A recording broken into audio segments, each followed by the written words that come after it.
Let me now yield to Mr. Glenn Grothman from Wisconsin for 5 minutes. Okay, thank you one more time for being here. Kind of our most regular guest, huh?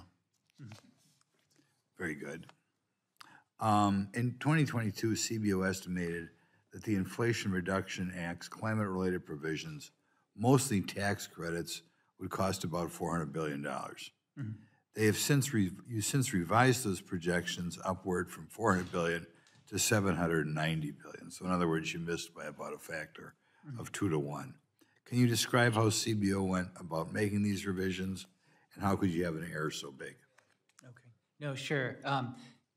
So those estimates appeared in our cost estimate. The original work was from the JCT staff. And then the revisions were the first revisions, we just took their work directly, and the increase you said. It's a great illustration of the challenges involved with this. The JCT, right, was working with the two tax writing committees over an extended period as the industry was changing. So in some sense, right, there's stability and estimation that they try to get, but the industry is changing, and so that's part of it. The administration implemented the law in a way that was different than, in some sense, was embodied in the estimate, right? Their income limits. Could you explain that? Yeah, how do they do it? Yeah, sure. Yeah, so the law had an income limitation to get a tax credit for electric vehicles. In effect, the administration said, well, if you lease instead of buy, then you can, the income limitations don't apply. So in some sense, it's almost like if you fill out the paperwork in a particular way to buy the car, then, and so there are things like that is just, this is difficult. It's just a difficulty of the process. And the suggestion that we heard before and from the chairman about looking at how we do it and maybe how we do it with JCT, that sounds. Could you kind of say that if money is available by the government, people will change their behavior to get that money? That's right. Wouldn't that be true again? And here's one that just happened to come across somebody's desk, and we're saying it missed by a factor of 2 to 1. But I would think that almost at all times when the government is giving away free money, behavior changes to get that money. Think that's true?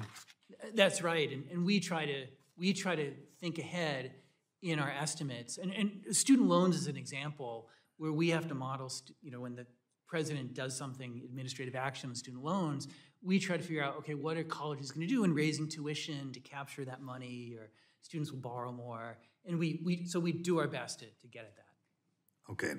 In your June 2024 baseline, you revised the 10-year projected discretionary spending upward by $900 billion. This adjustment was made because Congress approved $95 billion in temporary aid for Ukraine, Israel, and Taiwan. On the face of it, does it make any sense to assume that this temporary emergency spending, I assume we better not have the war in Ukraine going on 8 years from now, does it make any sense to assume that temporary emergency spending will continue on and grow through the entire 10-year budget window on the face of it? Right. So,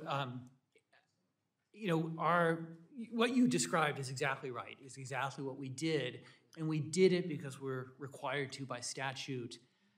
We look at it in the same way you do and say, well, this looks like it's one-time money. By statute, we're required to extend it. I have a bill in my hand. I knew that. I knew that was coming. So. Right. Congressman Case and I introduced a bill, Stop the Baseline Bloat Act, which would remove emergency spending from the CBO baseline. You think that's a good idea? We will do it however is best for you. I know you will, and you're so accommodating. Yeah. But do you think it's a good idea? One of the things about my job is I don't want to tell you if it's a good idea or a bad idea. Because I just want to tell you what it will do. If it provides you with better information, we will do it. And actually, can I just say one more thing is, we will do that now. So sometimes members will ask us to do it in different ways. We publish reports with different ways. So we can do it now. But if the Congress wants it to do it differently, we will do it. Okay, so it doesn't bother you if we change the law, and it'd probably make things clearer for Congress what they really think the future will hold, right?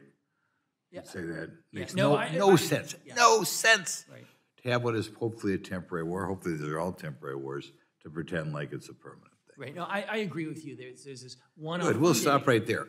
Agrees I agree with with you. Congressman Period. Grothman. I'm done. Just quit where you're at. I thank the gentleman from Wisconsin and completely endorse the reform bill to make it a much more sensible and accurate projection going forward by pulling out that emergency spending.